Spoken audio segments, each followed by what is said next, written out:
Music by Vikesh भोजपुरिया।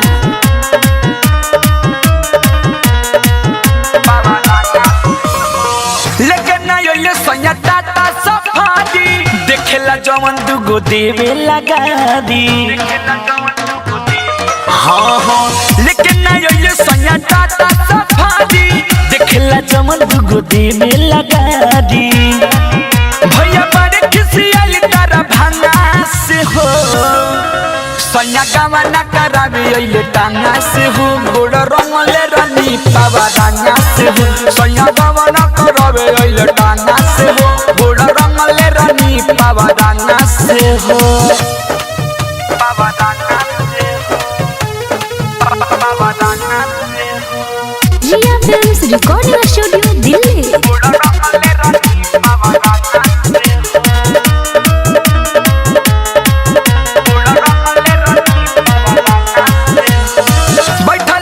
सकिया सरा लगा के अहे बलम हमर बाजा बजा के ए सॉफ्ट बैठल रोनी सकिया सरा लगा के अहे बलम हमर बाजा बजा के कहे मोटरी के पानी दे हम भांगा से हो सैया गावा ना करावे अइले टांगा से हो गोड़ रंगले रानी पावा रंगा से हो सैया गावा ना करावे अइले टांगा से हो गोड़ रंगले रानी पावा रंगा से हो।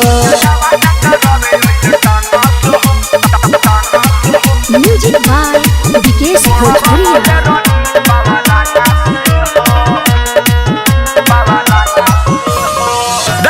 मीठू मिसाइल दुख देला देखला दुआरा पर लागल बा मेला